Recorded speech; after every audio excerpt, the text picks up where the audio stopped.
It's a historically hideous season. It's our 100th ugly house. And if these walls could talk... Do you cry a lot? I do.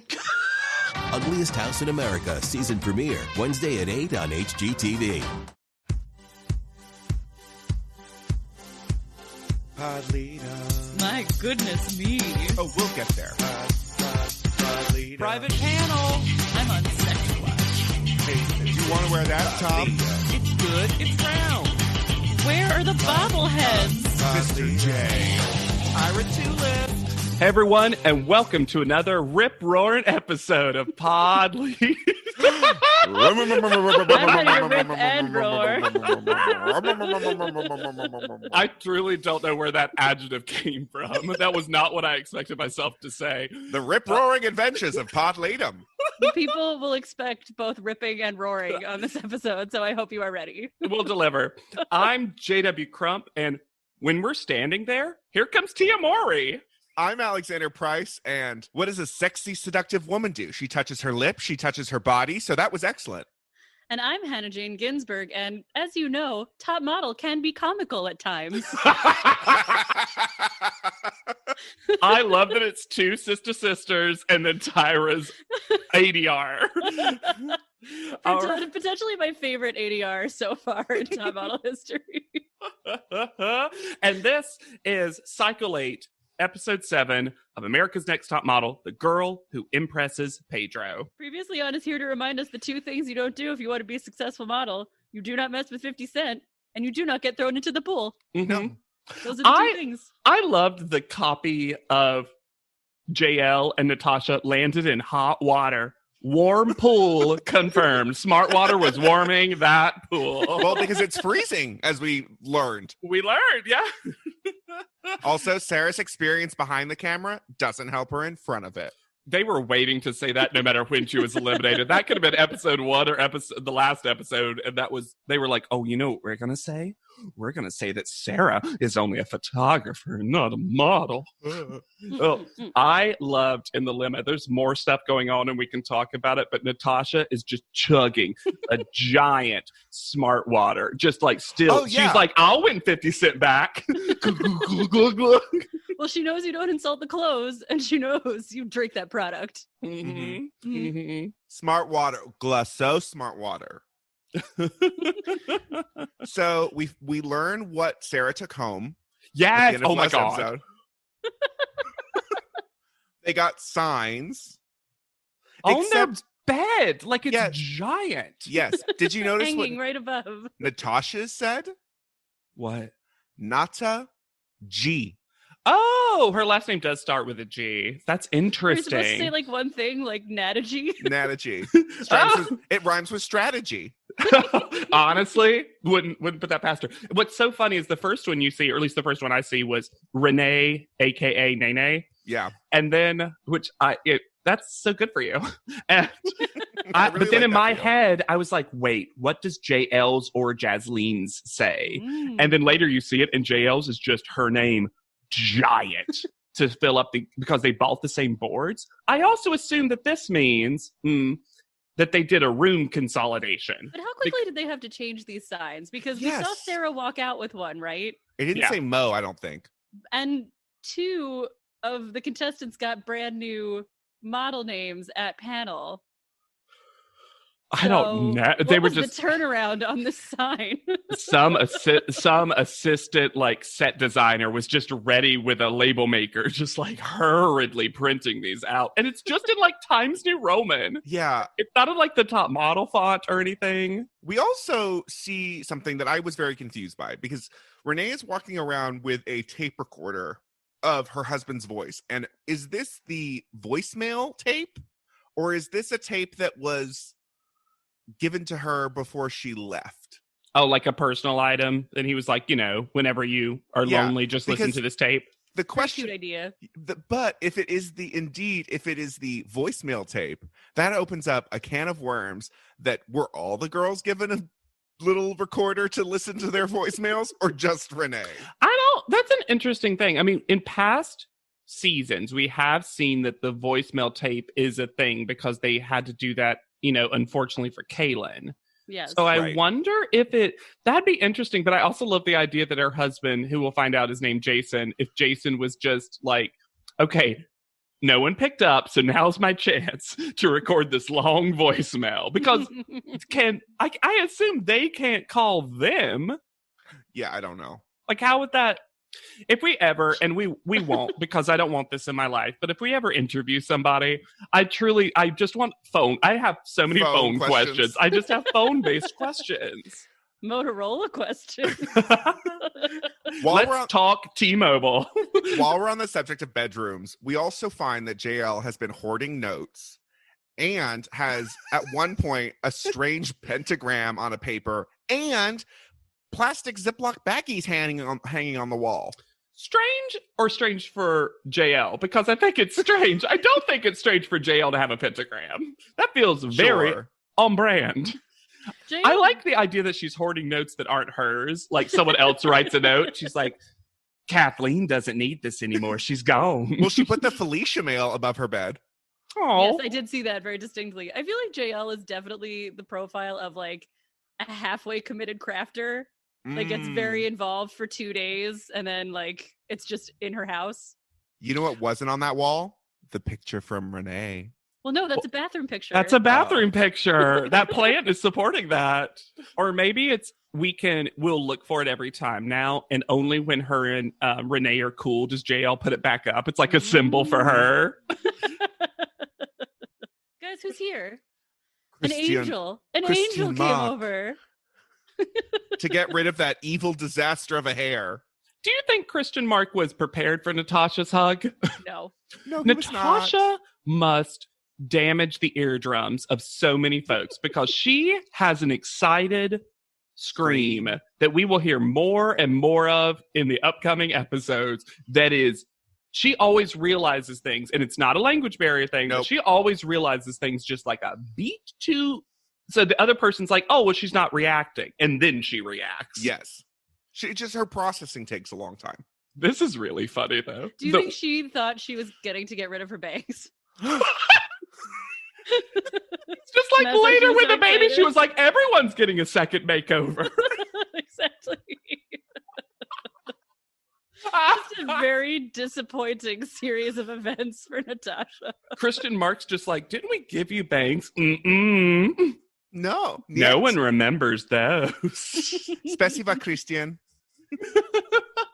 But yeah, this is for Britt, who is going to get rid of the monster that has overtaken her scalp. And here's the thing. I understand this isn't even the first time that Whitney has been interviewed and talk about it, because Whitney's like, I've had weaves on my head since I was 12 years old. They're not that bad. Get over it. This is bad. Even if it wasn't, this is Whitney, come on. This is getting a bad weave. This is not getting a weave. I have a feeling that was spliced in from earlier. Earlier, right? This is from the makeover episode. Yes.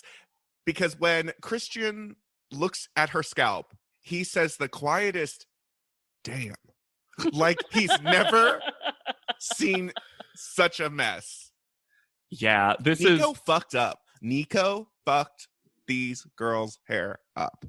And Christian Mark removes it and then just tosses it in the middle bowl on a table, which is my favorite part. Gross. And then So Brittany gross. keeps it on her nightstand, we find out later. Honestly, I might too. I mean, it's so gross probably at this point, but it's just so funny. Because every day Britt can just look at that and be like, you'll never be on my head again. She just puts it on the trophy. In the shoe. It's slowly becoming like a golem. One day it will come to life. It's just in a closet in the back behind clothes with candles around it. She's just worshiping her shoe trophy and adding little. It just becomes another Brittany at some point. Oh, maybe this is how Brittany changes. Oh, yeah. Yeah. Brittany doesn't go to Australia. Brit goes to Australia. She's going to take that pentagram that JL wrote on a note, put that on there, and I'm going to take the Felicia mail, and I'm going to eventually take these T-shirts. And burn this tampon. Oh. Tyra mail. Whatever you do, don't be yourself, which was my backup quote. Natasha acts this out so hard. So hard. Why are we continuing to let Natasha read? I've never noticed how often someone reads a Tyra Mail except for this cycle. Yes. Natasha reads all of them. And I'm not even talking about the language thing. No. This time I'm not talking about it because it's just like, does no one else want to? Is Natasha not allowing other people to? I think JL and Natasha keep fighting over them. Yeah, at one point in the next episode, don't they call her over so she can read it? They're like, Natasha, Yes. where are you? Come read the Tyra Mail. Like, maybe it's brought them all together. I don't know. We also find out now the pool has lily pads. they're just adding props. For now. Adding props. Because they leave also. So Whitney specifically is excited for this because they assume it's like an acting challenge, which is accurate as will come out. And Whitney says, yes, I can finally win a challenge. You've A, won a challenge, and B, the best one? The best prize? Like a numerical prize? I get that she's like, I'm not doing well in the photos. Maybe if I keep, racking up some challenges, I'll look good. But it was more just like finally I can get a win. Yeah. Yeah. But I was like, you still have $40,000. You've won 40% of the prize of the show. Before we get to the challenge, 2 important things happen. Mm-hmm. One is that we see cute baby photos. Yes. Natasha's baby has icy eyes. Oh my The god, bluest. so blue. Angelina. Yes. What a cute name. And then and we also... Takia, Dion's daughter Takia. They're both adorable. And the other thing that happens that I found to be very important is that Dion knows how to cook eggs. Someone Like, this finally might be the does. first Someone time. finally Okay. does. She knows how to cook them, but does she use the correct utensils to make them? No, because earlier she made chocolate milk using a fork. Hot chocolate, hot cocoa. Oh, hot cocoa, yeah. And then she makes scrambled eggs with a metal spoon. I almost feel like someone has used the actual cooking utensils and no one's cleaned them. And Dion's like, well, I'm not cleaning other people's dishes. And I so buy she'll that. just pull out. Oh, that's 100% what this is, because you know who also had to use metal stuff on the stove sometimes? JW with roommates, because I was like, I'm not cleaning it. I'm not cleaning stuff just because I want to be able to cook something. And I can't cook. So if I'm doing that, Dion. Those scrambled eggs looked quite edible. They did. The most edible eggs we've seen, truly. And they weren't 4. They weren't 4 eggs. A normal amount. An Okay. edible style. Let me take y'all back to a time. Because Brittany's new talking head, new hair look, which is kind of her old hair, but now with red chunky streaks in it. Uh-huh. The cover of the Josie and the Pussycats live movie. Yes. Josie has the same exact hair. Just And it, Rachel Lee Cook. Thank you. I couldn't remember the actor's name, but yes, thank you. It was like the same, as if she was doing it as a costume. Yeah. It was fascinating because I was like, wow, that was a very specific look they did for that movie. Mm-hmm. And it's fascinating how time capsule that makes this. So we head to the Los Angeles Theater in downtown LA, where we meet Tia Mowry. And my first thought was, where's Tamara? Well, as you'll learn, Tia is the one who continues to act more often, right? While Tamara is now host of The Real and does that stuff. Like, they actually at some point split careers. They couldn't be Twitches forever. Sure. Even though I think there's literally a movie called Twitches Forever. It is. I think there's one called, no, there's definitely, I know there's one called Twitches, Alexander. I think there's a sequel called Twitches Forever. Tia also gave this approximately 23 minutes of her time, I'm going to say. Mm-hmm. This is the least committed acting coach. She bounces out of this challenge real quick. Mm-hmm. She's there to promote the game and then out. And to teach the girls how to evoke different characters through voice and movement. Christopher once did a Flu Mist commercial. My husband did a Flu Mist commercial with Tia Mowry, where she got to put a pie in his face. Fun! Yeah. Put it? Yeah, just place it. Just place it gently against his cheek. Just a hot, fresh pie. Just slowly. Let's talk about the game for a second. You mean the trap? What? The trap? No, the game. The Yeah, show, the game. What Tia's Oh. You know, the show, the game. I thought you were like, the show's a trap. Two things about this. One, I think it's so funny that this didn't end with one of them winning like a guest spot. You know what I mean? Because that's what we've been doing with the CW, right? So the game is one of those shows that I've known exist, but did not know anything about it. Sure. You're going to be very surprised by some of these fun facts. So the game was on the CW. It's a spinoff of Girlfriends, which I loved. So I went back and saw the backdoor pilot, which it's Tia's character that's the spinoff. Okay. And they did one of those, she's in one episode just to get people excited about the show. It was on for 3 full seasons on the CW. Then BET bought it for 6 additional seasons. What? And that first BET season, which was the 4th season of the show that premiered in 2011, was the most watched sitcom premiere in cable TV history. Wow. This show was like a really big deal, and it's one that I just like I remember seeing commercials for it all the time. Mm-hmm. And I just always remember being like, oh, that's Tia. Yeah. And then that's all I remember on it. But I loved Girlfriends. That was Tracy Ellis Ross, I feel like, got introduced to a bigger audience. Yeah. Mm-hmm. Completely. Maybe I'm wrong. Listeners, come for me if there was something bigger that she was in beforehand that I should have known about. But being Diana Ross's daughter. Yeah. Girlfriends was the next Friends living single, hangout sitcom. Anyway, I just found it fascinating that the game was because I was like, what was the game on? 2 seasons? But no, it was a big deal. The CW just dropped the ball on it. Which is typical of the CW. Yeah. Anyway, hats. Hat trap. Not as egregious as other hat traps we've seen. Sure. Yeah, no fedoras to be seen. I love that Tia tells them, okay, go ahead and you're going to go and select a hat. And then all of them brush it. And I don't think Tia expected that energy. She's like, oh, you could have just gently selected it. You didn't need to do this.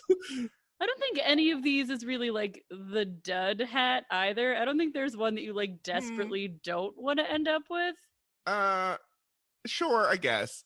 Some of them are suckier than others. Yeah. I also have a question about this challenge because Natasha is first and she says a phrase that I will say in just a second. But because we are not explained this challenge, it seems like Natasha made a strong choice and then everyone else just made the same choice. And because it's Natasha, it's not out of character. No. But somebody must have told them to say this, and we just didn't get it on camera. This becomes such a top model thing that all the acting challenges they're always playing a model.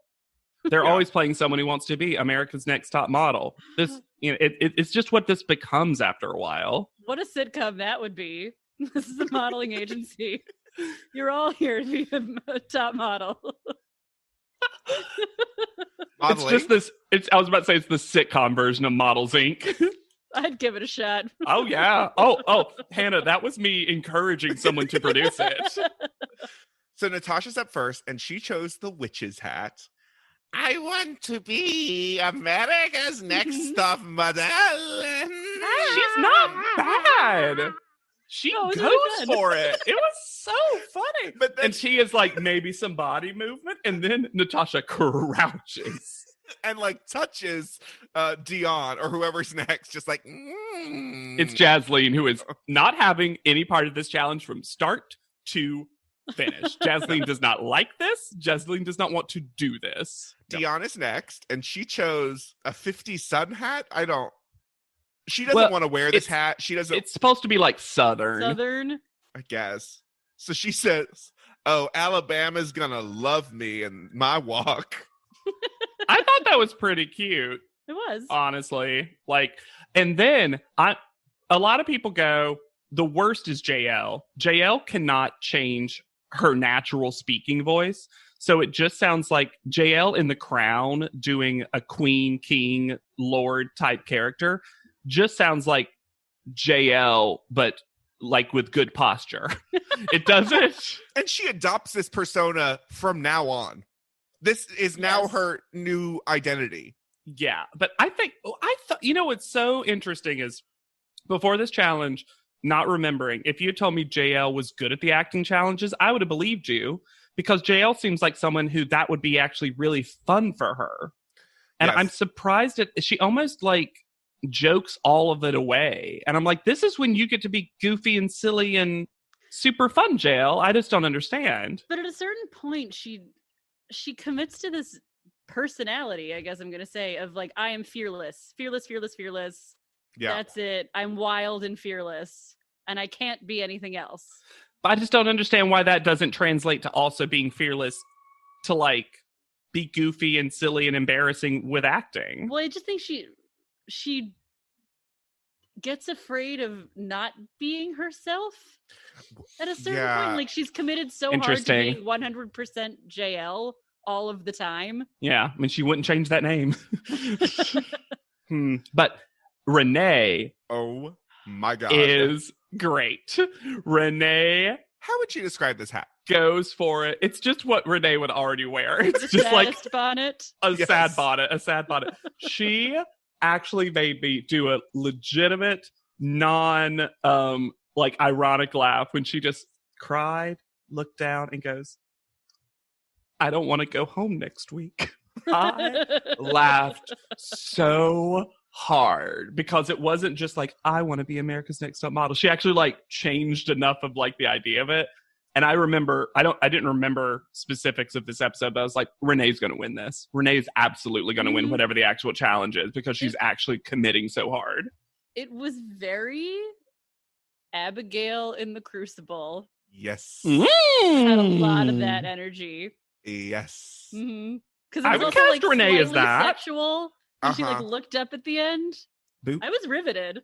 No, she was great. This is going to be Renee's best episode. Renee has a lot of winning from start to finish in this episode. What did we think of Brittany's tumble work? Tia didn't like it. No. That's when Tia decided she was not staying for the memorization part. It's just like, nope. Now we're out. That's when Tamara just gets shoved in. Like, what? Why do I have to be here now? Jasleen makes a very strong choice. Well, Jasleen, of course, picked the hat, quotation hat, face mask that let her just be herself, mostly.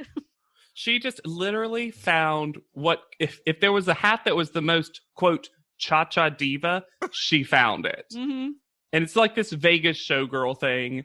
And it's just, They had to bleep her, JW. Well, everybody. This isn't the first time she should have been bleeped. She should have been bleeped later in the episode. Everybody starts cussing in this episode. I don't know what happened when all of a sudden all of these women were like, we've been keeping a lid on it, but no more. Sarah left. Left. That Midwestern decorum is gone. Because these bitches are meow. Thank you, editing. First, that is a very funny. That was a very funny bleep. But does that imply that she's saying pussies?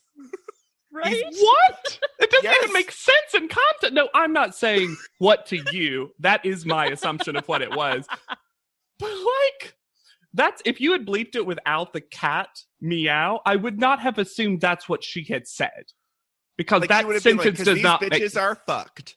Yeah, or something like that. Like, or shit, or like some other thing like that. But like, that word doesn't even make sense in the context of what she's saying. Okay, we gotta get to the challenge. So what I have for you guys right now is a script. And you guys have 2 hours to memorize the script. Okay? And then Dion tells us that exact sentiment again after Tia.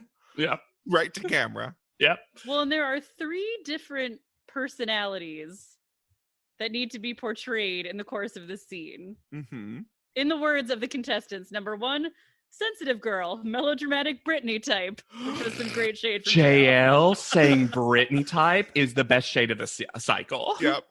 Number 2 was just diva type. And number 3 was perky bubblicious model. Bubblicious. Like a bubble She's not gum just commercial? bubbly, she's bub-alicious. And the last model is Crumbelievable. And this is where I'm going to, knowing what happens next episode, I'm going to call some bullshit on what occurs. Because they have to memorize a full script, a lot of words. One person doesn't have a problem doing this. And that person's name is Brittita. As far as we know, it does not come up in this episode. Yeah. Yeah.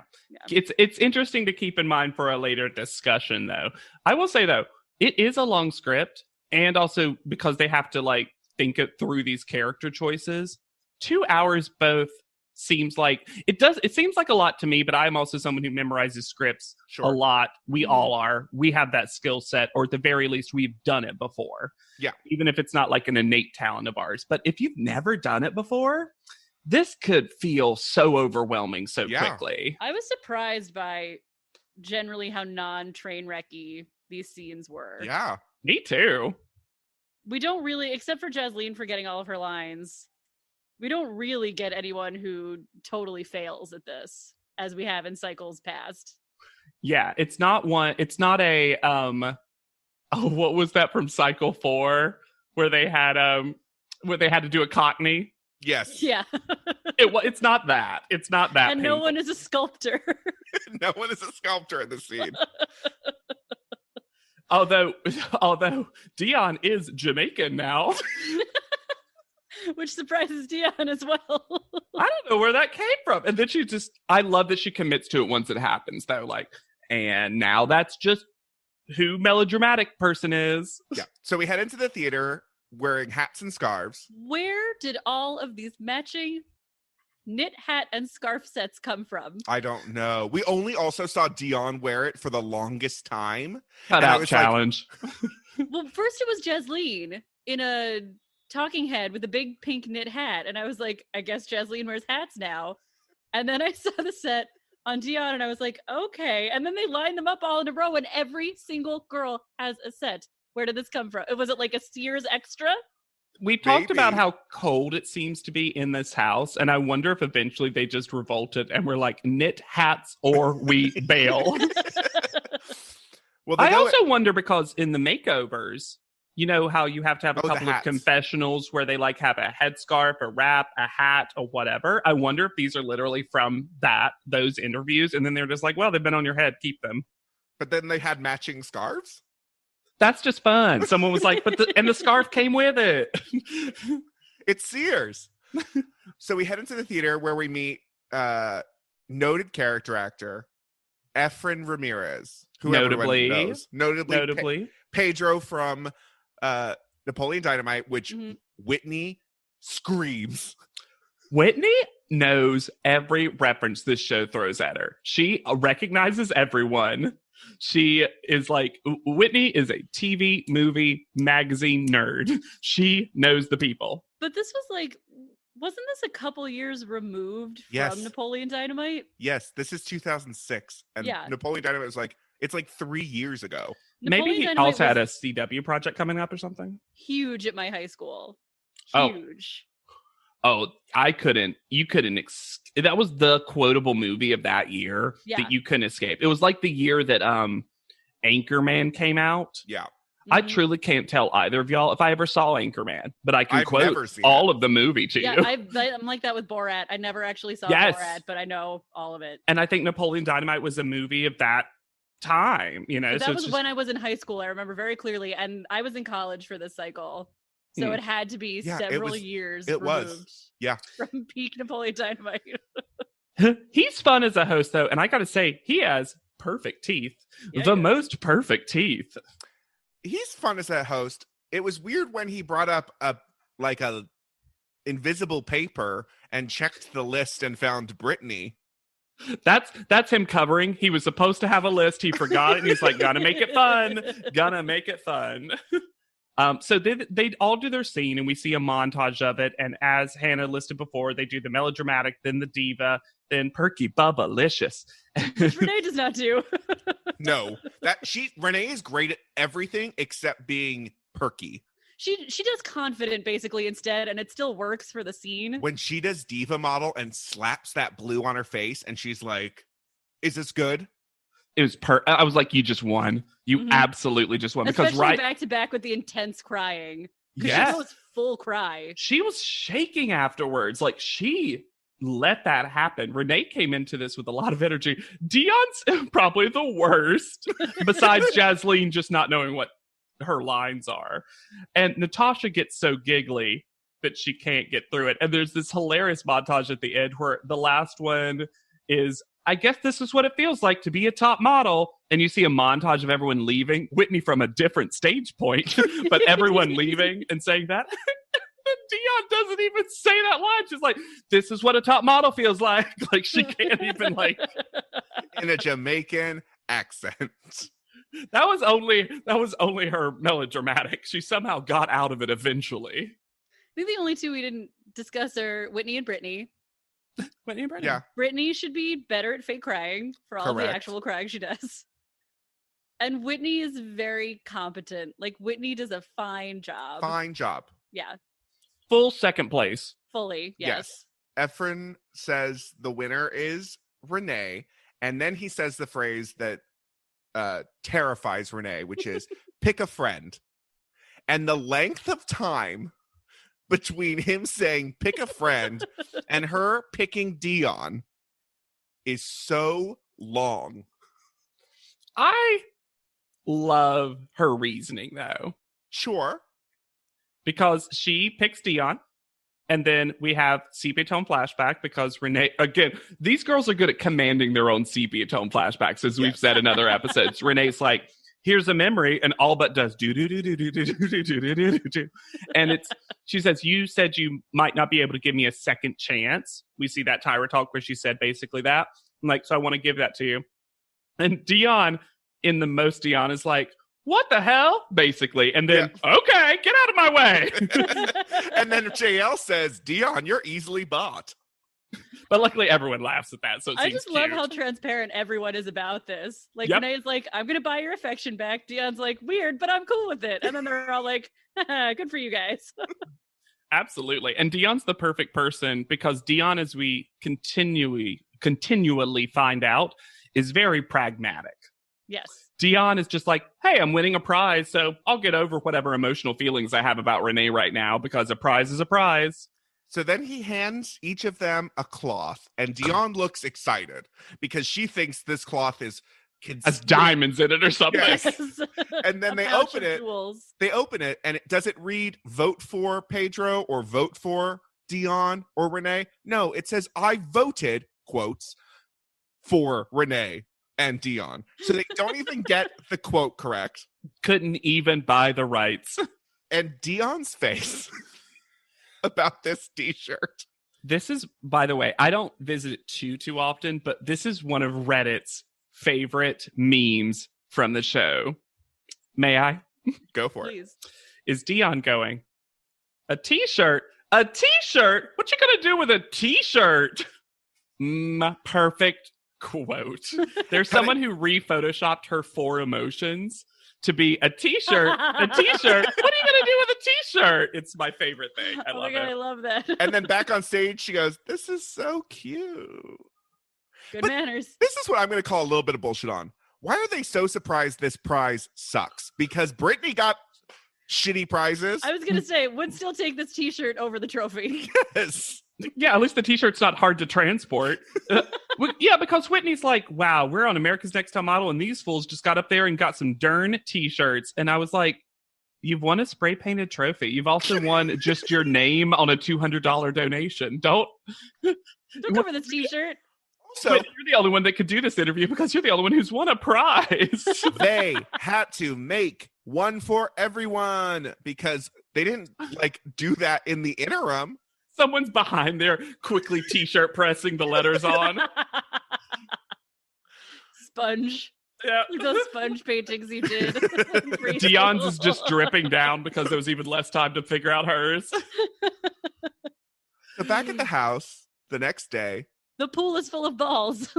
And Renee has a smile on her face, which tells everyone she's better.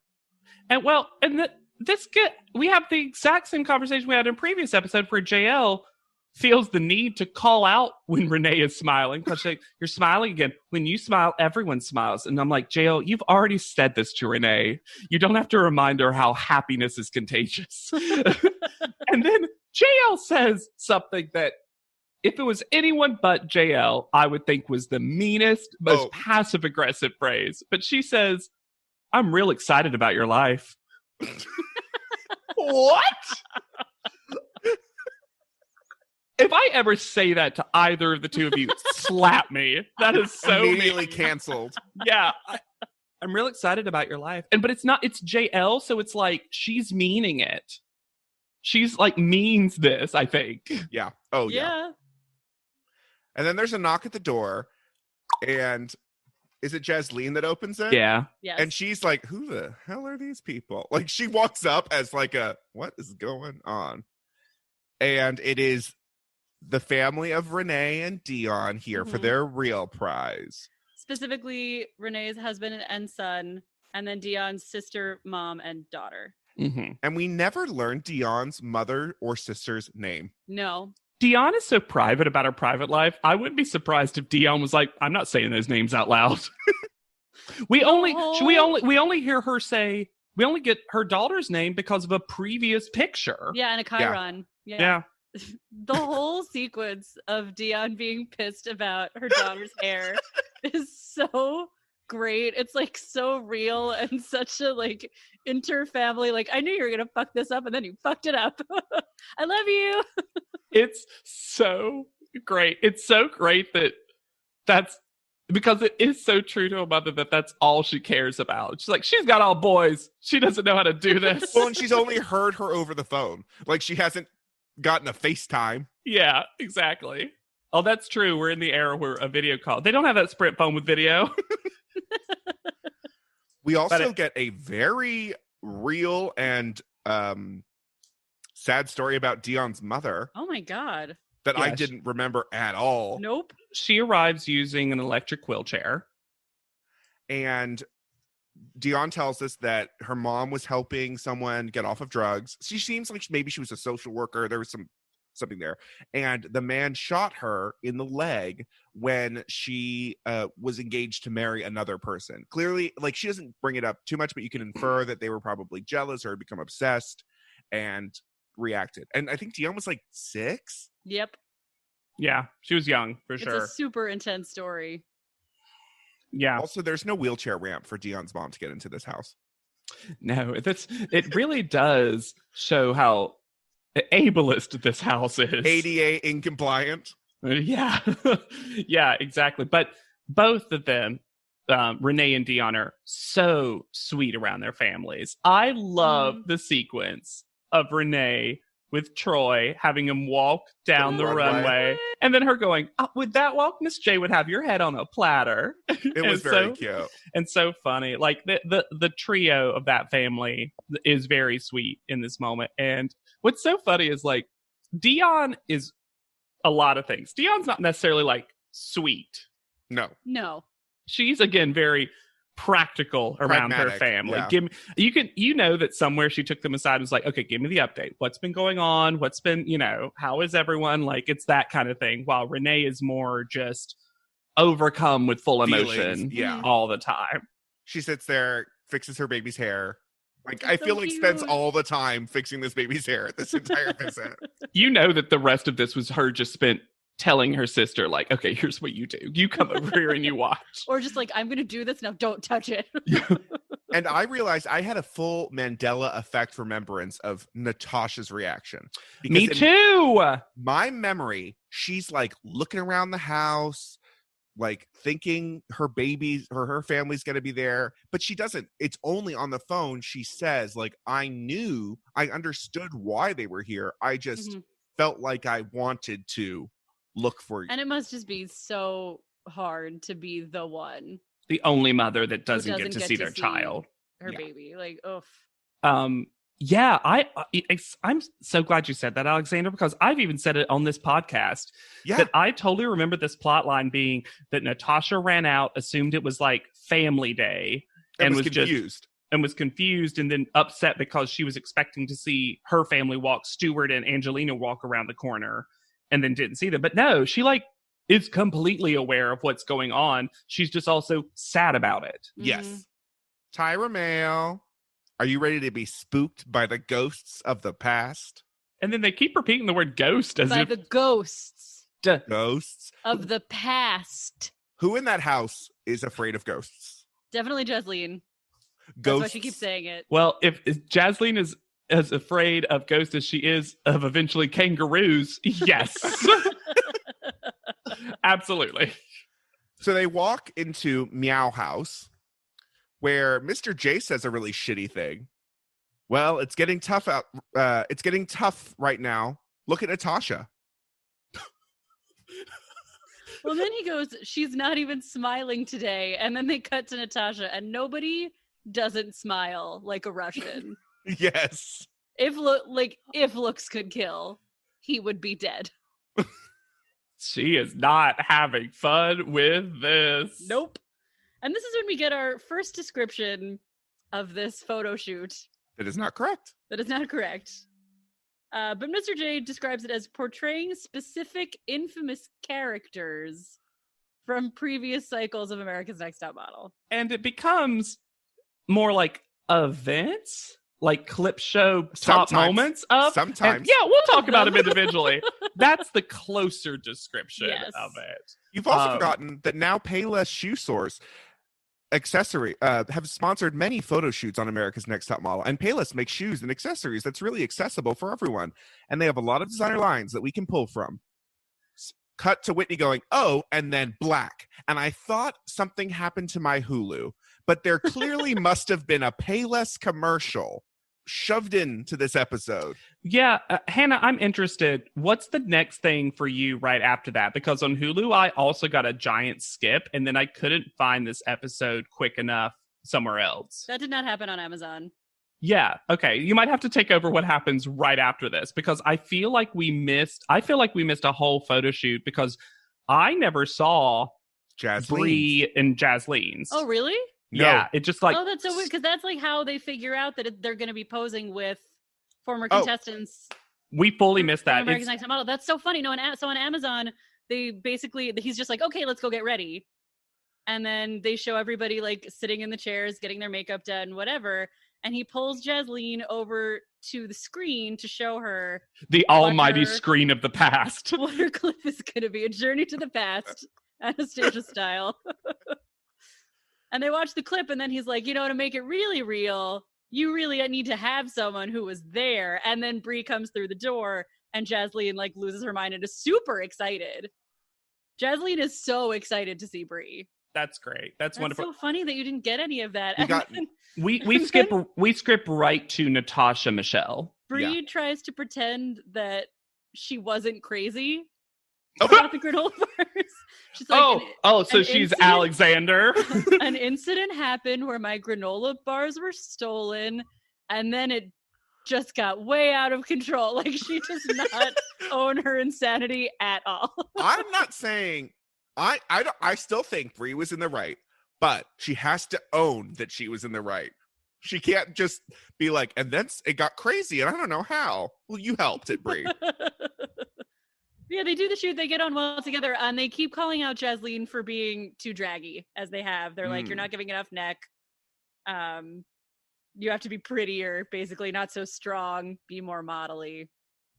And this is when, we'll talk about it more when we get to the pictures, but you'll notice that now some of these try to recreate a moment. Mm-hmm. More of these try to conceptually, artistically imply a moment, because Jasleen is just kind of has a purse, and Bree is the one maybe stealing from the purse, but it's not like they were in a purse. Well, and also it's never quite like sure and said who is playing who, because they have these models come in to do moments, but then it's like Shannon's actually playing Robin, and sort of and kind of. Oh, Whitney's photo is a train wreck of concepts. No, it's also the tone of the photo is so unclear, because they put this finish on it later that they don't tell the models about at the time. So it's very hard to get a handle on, like, if they're supposed to be campy or if they're supposed to be high fashion. Yeah. They did not tell Mr. J that this was the production of the photo. Not at all. But I mean, and we'll get to this, but they also very much focus on showing off the shoes. All of the girls are very focused on making sure that the shoes are well shown, which it literally comes to less than nothing at panel. Also, the budget on this photo shoot is non-existent. Yeah, it's very crafty in a way that we really did pay less for this photo shoot. That is what I will say. Did you also miss that they announced it was Matthew Jordan Smith as the photographer, or did we just like skip over that? We skipped over it. We figured it out later because he was the guest, but yeah. Yeah. Still enjoy him very much on set. That was the only reason I wanted to bring it up, is that he balances he's great generally. Being a coach and a good photographer and not being creepy in a way that we see is hard for a lot of people. So. He's also one of those that later it seems like is an actual friend of Tyra's. Yes. Like someone who is a buddy. We also, conspiracy theory.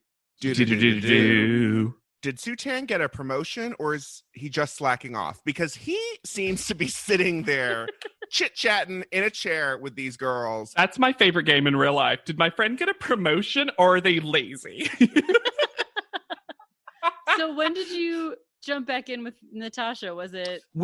So it's her crying at Crafty, yes, and Mr. J and coming over. Awkward hug of all time with Mr. J. Yeah. Mm-hmm. What he says is like fine. It's kind of one of those like, and eventually she does what you should do, which is keep the emotion to the side, and then when it's time to perform, turn it on until you're done. I don't even mean awkward in an emotional sense. She just goes, when she goes in for a hug, she goes very low and diagonal. Yeah. It's a strong choice. Russians don't with hug. Natasha. We also learned Renee clearly didn't watch Cycle 6 because she is asking about this. Was she hurting? Was she upset? What am I supposed to do in this photo? All-night dentist. All-night dentist? Michelle looks great, though. Michelle does look great. All of these former contestants I thought looked amazing, especially Shannon, who is aging backwards at the moment. Yeah. Shannon, who also is the only one who they let talk about her career, because I feel like she's the one that has a career. Although I did write the sentence, Nurse Joni is going to make Hannah explode. Thanks, show. I Appreciate that lipstick choice. I thought the same thing. I was like, what a pretty lipstick on her. I do love that they've brought up infamous personalities, and then Rebecca walks out. They must have loved Rebecca, because Rebecca was also someone who was at that weird last cycle runway. Yes. Hoedown runway. For a while, Rebecca must have been just truly friend of the show. Yeah. But when you think infamous personality, I will. Amanda and Michelle. Well, that's the thing. These are less infamous characters and more. A lot of these are well-known moments from the show, because Rebecca's faint is a very well-known moment. And I'm not going to dispute that. It's just the framing of it as an infamous personality. Character. No, you wouldn't even maybe know her name.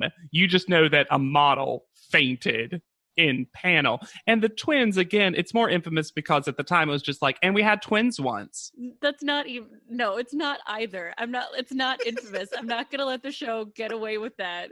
It is not an infamous personality or an infamous moment. It is one time we had twins on the show. I wish you all could have seen Hannah push her hair back, ready to be like, Genevieve, not one more time will I let you get away with this. Never again. You clearly don't know what that word means, and I'm going to stop you from embarrassing yourself. The show made me so mad with it. Brittany's whole setup made me so mad. I love that one of the twins goes, we've never done triplets. Well, of course you haven't. You don't have one. And you haven't really here either, have you? We do get a new Tyron for Dee Dee Coben, who's a wardrobe stylist, who we've seen a lot of, because the wardrobe stylists have a lot more screen time this cycle.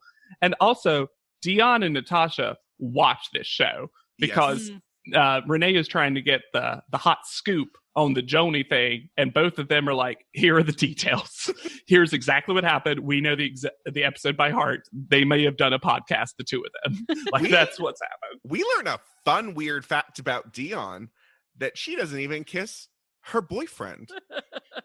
Dion has to do the Kim 1 down, 11 to go, kiss in the limo with Sarah. That cycles Sarah. Who's who in this limo? Okay, well, hold up, Alexander. You We need so much more setup for this moment. Worst look for Dion so far. For sure. That at least evolves positively. Very quickly, too. Very The whole quickly. journey. She says a word that's such an old word that I haven't heard someone actually use, which is like, I ain't no lesbo. I'm like, God, how I ain't How no fucking fucking lesbo. fair enough. So cursy. I'm chaste, so I don't say fucking. She then But lesbo is just not a word you hear anymore, and it No. again really put this in a. And also, if you listeners don't say that word, but like this is not. It's like again puts such a time capsule of when we like this is taking place. Mm-hmm. she also says that she looks kind of boyish and kind of dorky like. Basically to Kim's face because Kim's. Right as Kim is strolling in. Kim, it should be said, looks gorgeous. Oh Yes. my I thought had gosh! such a glow up since her cycle. Can I also just say, given what we know of eventual Kim's history with the show and making fun of Tyra and all this, it's kind of funny that Kim was invited back. Yeah. All that drama must have not. They just had to have that moment. Yeah. But yeah, then Dion says that she doesn't even kiss her own damn boyfriend. And I'm like, Dion, we need to talk about intimacy issues, I think, at some point with. But then switch, she has a full 180 turnaround, and now she just is gay by the end of it. It's It was so cool. quick. I enjoyed it. She gets Great. so into it. It looks hot too. It is. I was like, ooh, I need a fan. But why is it necessary to have this tiny limo set up? Them rebuilding. No, it's in the limo. It's in the It's limo. in the actual Hummer the limo? actual Hummer limo, because there's that picture of Tyra behind them. They had no budget. They were like, get in the limo. Why? But it's not like all the other ones were so accurate. Exactly. It truly makes this picture one of the best ones, just because this actually is a moment, is a quote, is a the set. actual set. Yeah. Well, this actually, yeah, it actually has everything that each of these photos should have, which is like a memorable person, a memorable moment, and the trappings of both of those things. And as we'll find out, they put speech Quotes. bubbles. So at least this one did have a quote to speech bubble. Mm. I feel like they saw this one and was like, you know, it'd be fun, this, that, and the other. And then they were like, but you understand that means we have to come up with a phrase for all the rest. And they were like, just say good things come in threes.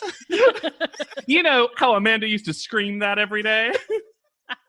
So the girls get their Tyra mail coming in from the Arctic. It's elimination time. JL, Whitney, and Jasleen talk in the smoking lounge outside. Which was so confusing because we didn't see Jasleen's and ours. So yeah, exactly. Jasleen's like, I'm so worried. And we're like, who knows? She makes a real sour face throughout this competition. Jasleen's starting to really not have confidence in herself. Yeah. And weirdly enough, it is the perfect time for her to not have confidence in herself. Like, if you're going to have a journey, it has to happen now or it's going to happen too late. Yeah, you got to make that U shape on the graph. Alexander, how offended were you that there was no Tyra photo? What the fuck? There was no Tyra photo. Why can't I make fun of it? It would have been actually a really cute idea to just have her like green screened and pose with like Herself. Cycle 1 Tyra. You know what I mean? Ooh. That Or would've been just so recreate, cute. we were Oh, all look. rooting for you in some super campy way. Oh my God, bring Tiffany back and have Tiffany be Tyra and Tyra be Tiffany. Oh my God. And then just also yes. Rebecca. Hey, I was here for this too. I was really important in the history of this show. Perhaps because Tyra is a goth fortune teller, she saw that was not the look, because her outfit at panel is rough and also tiny, as we learn later. She also commits to this pose for the entire introductory segment. This 3/4 hand on hip pose that she does not move from. You mean, I thought she had her hand on Nigel's chair. I don't know. Because all I know is that she did not move. Because I noticed she doesn't have a chair for these parts. This was the one moment I realized, oh, they remove her chair and then bring it back. Yeah. So she's like leaning over. It's Like, so doesn't weird. even move the angle of her head. It was so pronounced and strange. Also, JL's dress is gross. I don't remember what it looked like. I don't remember this one. It's like I the believe you. the cheapest, like French maid looking sack dress. Mm. Oh yeah. The black and white shirt. It just seemed very not JL. Also, I was like, who did you borrow this from?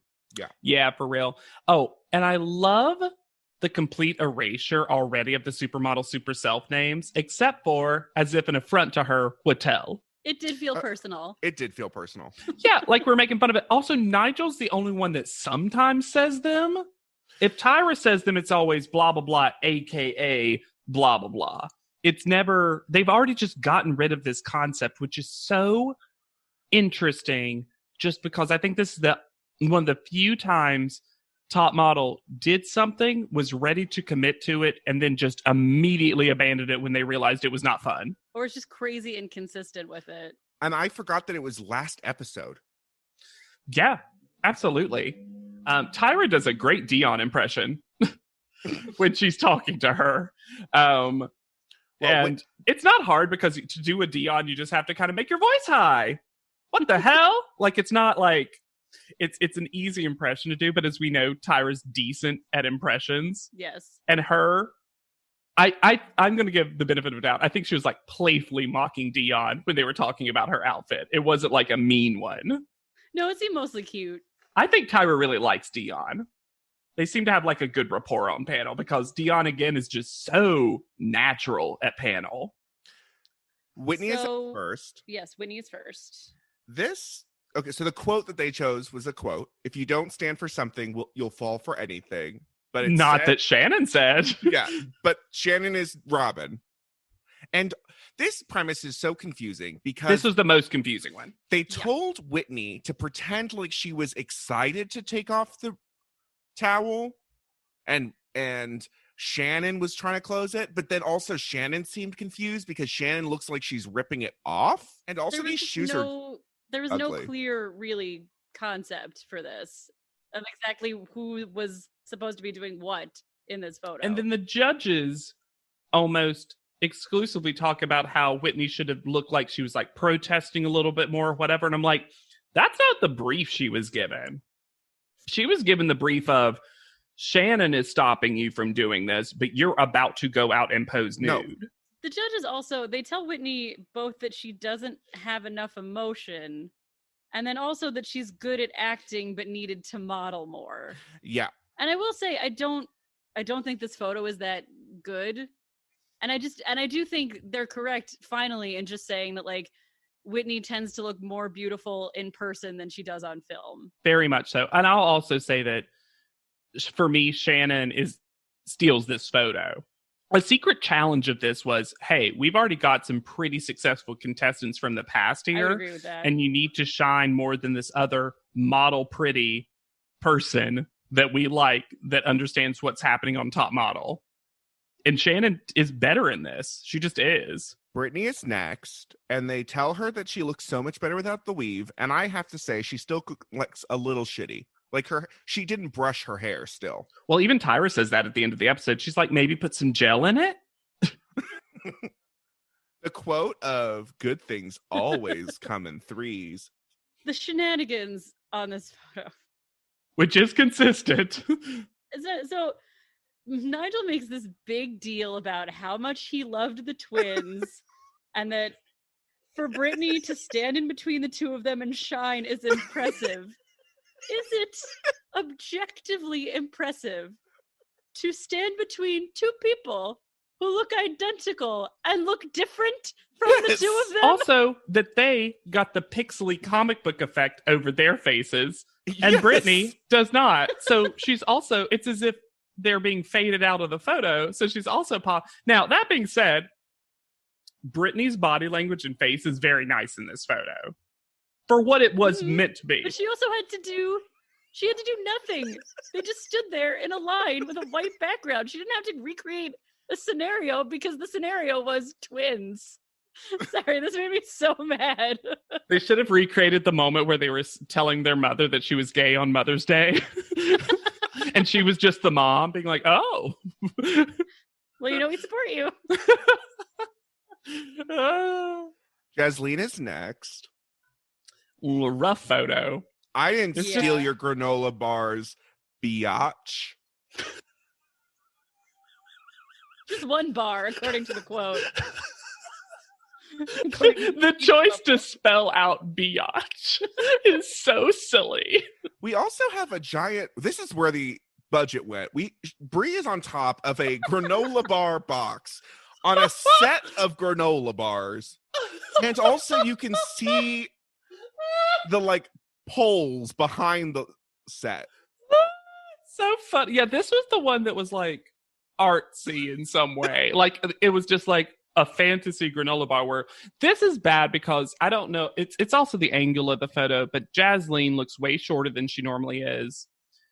Her body looks very distorted in some way, and also just the side profile while her body is flat, is more turned to camera.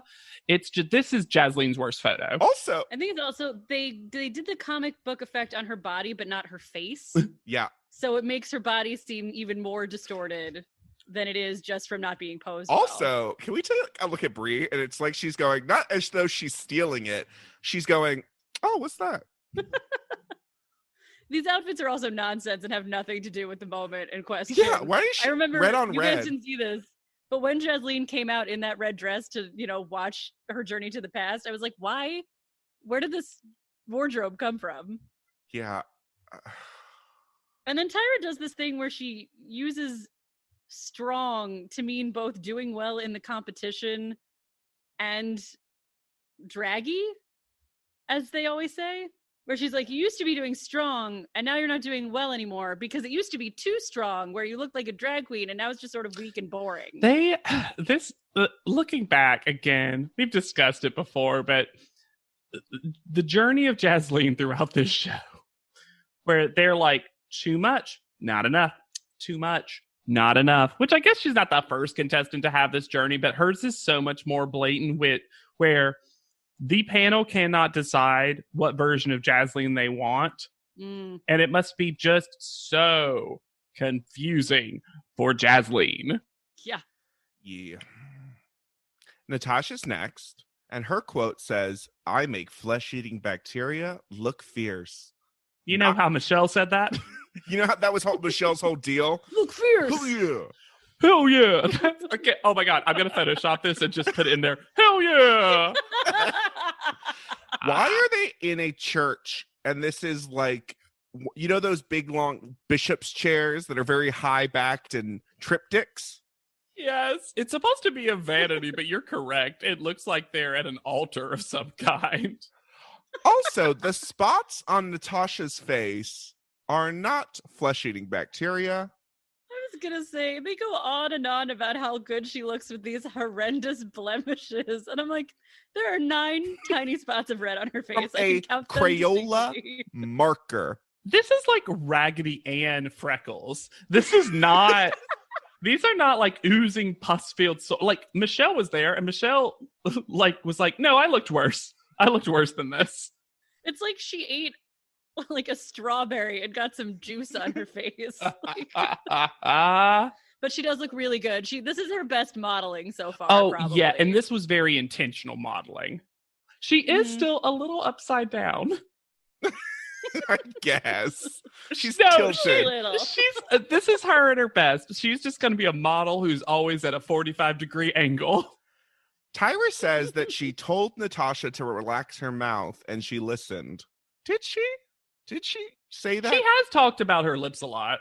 Okay. I think she has. She's not. If you think back to like the Candy photo shoot and like how puckered, like the puss face she was doing. Yeah. Dion is next. The fact that Tyra calls Dion dumpy was a real look. I mean, Dion, this is a misstep after so much better fashion choices. Sure. And it does fix it. Like when she gathers all that loose fabric together, it does fix it. I mean, I'm surprised that Dion doesn't do her hair the way she did that one time where she made the little like, like poof at the top kind of situation, because that looks so good. Did she just run out of product? Maybe. Maybe one of the girls who went home, it was their product. This photo's hot. Yes, it is. It's very good. Though it's also one of the ones that makes sense. But it's also two Kims. Yes. It's kind of just a picture of two Kims. Yeah. That's what the art version is called. A picture of two Kims. Yeah, and it's also a good picture because it's a set. Yeah. No, all of this makes sense. It's a real quote. It's a memorable moment. It's basically the actual set from the thing. And you could argue that Dion was Sarah if you needed it. Yeah, Sarah was into it. Dion's legs look so long in this photo. She's posed great. And also from the photo shoot we've seen, I think she had a lot of options. Yeah. But when she was bent over and Kim was like kissing the back of her neck, JL is next.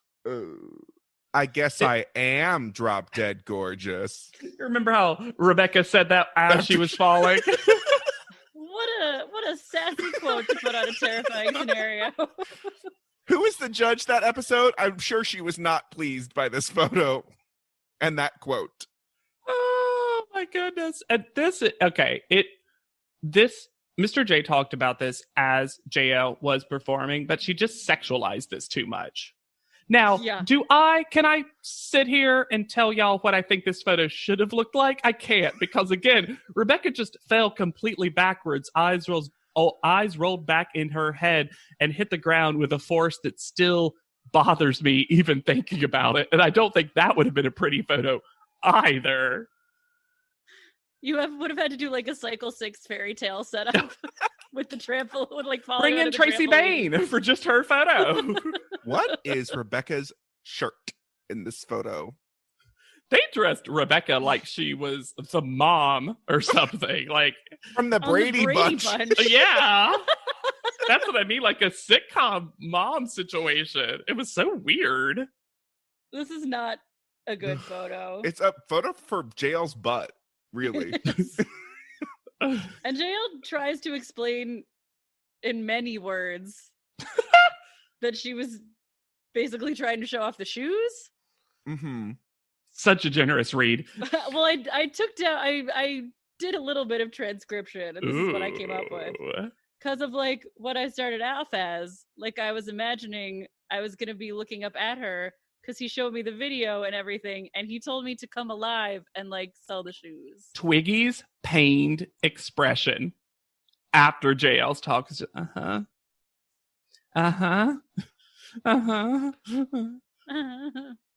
Why does JL have so many photos that seem death-like? I don't know why they give her those things. Last up is Renee. It hurts, don't it? Is that her quote? No. That's what Joni is saying. Joni's quote is, look at my teeth. Yeah, well, I wanted to point out that they did, like, they kept in the elephant noise every time they journeyed to the past. They can't edit it out now, Hannah. It's part of the clip. Her tooth was making the noise. I'll say, Renee, again, good episode for Renee. I don't think this is like some brilliant photograph. I think the end result, it's like the perfect little slightly goofy, slightly comical, she looks pretty photo. I think it matches the comic book style really exactly. well. Yes. It was as if Renee knew. Like that her additional prize was them being like, we're gonna put a comic book filter on this. And she's like, oh. Joni does look gorgeous. And also gets the cutest shoes, I'm gonna say. Yeah, right? Seriously.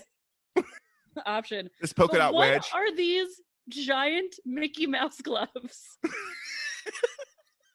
We didn't have latex gloves on set? Apparently not. Tyra also goes on this whole rant about, Renee, you have to make it ugly, but pull it back. Make it ugly, but pull it back. She did.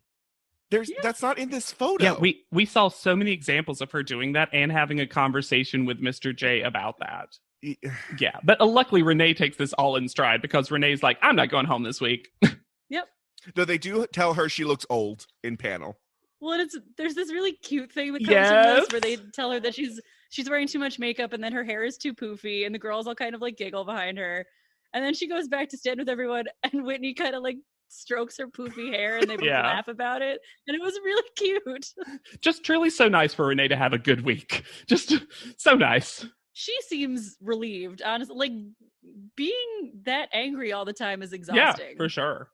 Private panel. Private right before we get into private panel, the way Tyra sends them out is that she says, which one of you will be top model history? And usually the send out line, she says it in like a sad tone, but this is very sassy. Like she can't wait to see who's leaving finally. Well, It was very strange. also, when we go to private panel, why do we get an AKA Dion and no one else? I'm not even going to say the name anymore. We get name, AKA Dion. Right. No one else do they say that about. That's weird, especially since the only other one was like the call down for Whitney and then switched to saying Whittle. And one time Nigel says Nata. That's it. It's so rarely used now already. But we keep on this train for Dion. It's so stupid. It's so stupid. Matthew Jordan, what's his name? Matthew Smith. Jordan Smith says, some girls you got to drag it out. Some girls it's just drag, which I want about Gaslit, obviously. I want that Obviously. on every needle point. He's a very good judge. He's very good at giving critique while keeping it like funny and never really like sexist or anything. Like he doesn't seem like he's coming for anyone ever, which is nice. Nigel says the secret of modeling is looking sexy to a man or a woman. Such a revelation. Tyra has every bottom eyelash this week. She does. And they were very separate and very thick. They do this thing at the... does anyone else have any private panel things? Because I'm about to talk about the end of private panel. Just Twiggy saying that whenever JL opens her mouth, it makes her crazy. Well, yeah, that pained expression, really. So... Are you talking about the end of private panel when Miss J does an impression of Natasha? Yes, exactly. Okay. And now you can just speak on it, I suppose. No, you can say it. Alexander, I will let you reclaim your time, Alexander, and now you can talk about this moment. The only thing I was going to say about him making fun of Natasha was Nigel holds his nose. That's all I was going to say too. Nigel didn't get this bit. Nigel didn't get this bit because he wasn't even holding it like it stank. He was holding it like he was going underwater. I don't understand. And also Twiggy and Matthew Jordan Smith are like, we're not doing this bit. No, thank you. I did enjoy Miss J sauntering through and making everyone die. Oh, as he walked past. It's fine. It was just Nigel took it in a weird direction. He's holding his nose was such a weird thing to do. It is just nice to see them having fun in a way that I don't have to get mad about. Yeah. Oh, 100%. 100%. So now we're getting to call out order. I don't have the call out order in front of me. Yes. Dion is first. Deserved. Mm-hmm. Then Natasha. Also correct. Yeah. This time she says back at the, with the girls, she says Spesiva. And Tyra says, what does that mean? And she says, oh my God. And then she walks and she says Spesiva Tyra again. And then Tyra says, you're welcome. So she knew what it meant the whole time. It's better than her just being like, brr, brr, brr, brr, brr, brr. So Brittany is next. Nope. I feel bad for Renee here. Yeah, why? She won the challenge. Mm-hmm. I even would have given benefit of a doubt second call out to Renee, honestly. I would have been fine with that. I think third seems more right to me, but I would have been fine with a second call out. Yeah. There was a very clear top three in Renee, Natasha, and Dion. Mm-hmm. They were the top three, no matter how you order it. And then Gaslit, which leaves Whitney versus JL. And when they get to this final two, they cut over to Brittany, whose face is frozen in like the tragedy mask of the tragedy and comedy. Yes, it was a huge reaction. Very upset. And also, I guess at this point, if you're watching this and you're one of the contestants, or just JL and Whitney, in your head, you're like, oh no, Whitney's going home. Well, that's what Whitney is definitely doing. Uh-huh. Whitney's just like shaking her head like, can we just say my name? I'll be interested to see it though. I don't think there's ever been a time in top model history where someone survived 3 consecutive bottom twos. I don't think that's ever happened because that's maybe Brie. never consecutive though. Yeah, that's what I was trying to think if Jade's were consecutive. Or No, not. that's the thing. They were always split up. So you always like almost forgot about them. But like 3 times in the bottom 2 in a row. I mean, Whitney should have not even walked up. She should have just walked out the door. Tyra says a real shitty thing to Whitney, though. Ooh. She says a top model can't just be intelligent. She's got to take great pictures and then go, oh, wait, I'm smart too. Even the line reading is, oh, wait, I'm smart too. That needs to be Tyra's next girls camp, is just T-shirts that say, oh, wait, I'm smart too. I pictured it happening in real time where a model would take a picture and then be like, oh, wait, I'm smart too. And then she says to JL, oh, my, this is amazing. You need to learn to speak with eloquence. Like Whitney, a top model can't just be pretty and take a pretty picture. She's got to be able to sell products, do interviews, and have David Letterman and Diane Sawyer, and even Tyra sometimes do an interview and to be able to understand what the heck you're saying. Even Tyra sometimes is amazing. David Letterman, Diane Sawyer, and the top of the mountain, even Tyra. So there is no video proof of Tyra being interviewed by David Letterman, but she was interviewed by Diane Sawyer this year to promote the show. Oh, well, great. So that's why she was top of mind for her. Well, see, here's my question. Does this still count as a Tyra 2 list if Tyra is the third member? Of Absolutely, yes, Tyra. Yes. Because we can't let Tyra get away with doing lists where she's like bananas, grapes, and even Tyra. Sometimes. Oh my God. No, that has to be every list Tyra ever does from now on. Maybe it's just implicit that Tyra's always the third. It's her saying even Tyra sometimes, as if Tyra's so hard to get an interview with that it can only sometimes happen. And sometimes why? And sometimes Ty. Sometimes Ty. So before they send Whitney off, Tyra gives JL an assignment to prove challenge to prove that she deserves to be here, which JL immediately fails.